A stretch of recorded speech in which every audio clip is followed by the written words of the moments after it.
Tu voudrais que tes enfants ou tes petits-enfants comptent naturellement en anglais, mais tu en as un petit peu ta claque de répéter 1, 2, 3, 4, 5, 6, 7, 8, 9, 10 à l'infini. Eh bien aujourd'hui, je vais te montrer 2 jeux pour aider les enfants à compter de 1 à 12. Pourquoi 12 ?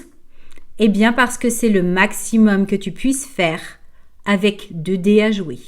Les 2 jeux du jour sont donc Ludo, les petits chevaux, et War, la bataille. On l'oublie parfois, mais ces jeux sont destinés au départ à apprendre aux enfants à compter, en faisant des additions simples avec les dés, ou à comprendre l'ordre des choses avec l'ordre des cartes à jouer. Avec le roi qui domine la reine, mais ça, évidemment, ce n'est valable qu'au poker. On commence avec Ludo, les petits chevaux, mais si tu veux directement attaquer avec une partie de bataille, je te mets le timecode ici to start your war. Ludo, les petits chevaux, sera celui qui sera le plus facile à mettre en place parce qu'il est prévu pour ça. Il est réellement prévu pour apprendre aux enfants à compter et à faire des opérations simples. Ça se passe en 2 temps. On a 2 dés et on va additionner les valeurs de chaque dé.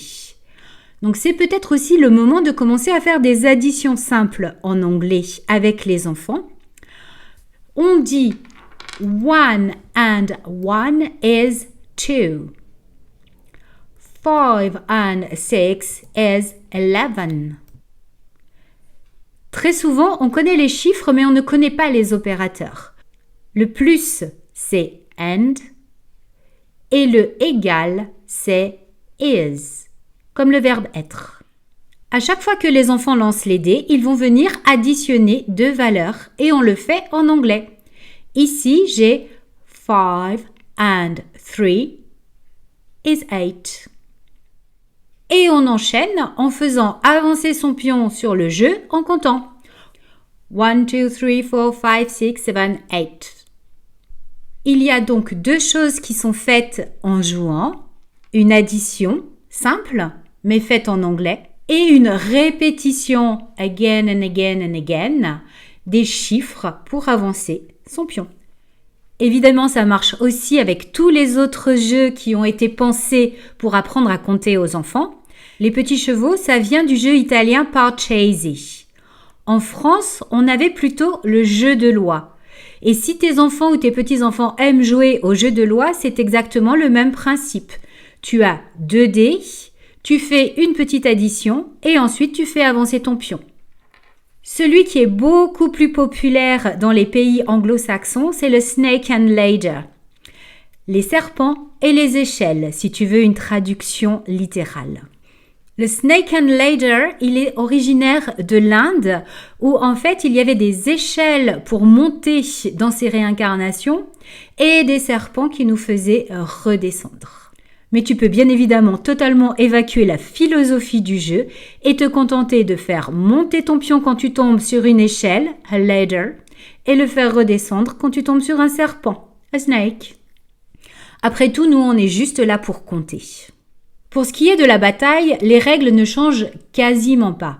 C'est simplement la carte la plus forte qui va remporter chaque point. Là où nous, on va introduire un petit truc en plus, c'est qu'il va falloir nommer la carte que l'on pose sur le plateau. Il y a donc un petit peu de vocabulaire supplémentaire à maîtriser. Il faudra donc savoir reconnaître the ace, the jack, the queen, and the king. Et puis, les couleurs des cartes. On a the hearts, the spades, the clubs, and the diamond. Te voilà donc parti pour une super après-midi de War, la bataille.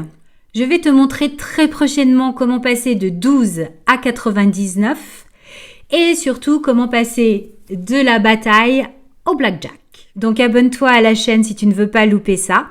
Sache que l'on va très prochainement transformer ton salon en casino. En attendant, have fun and see you next week.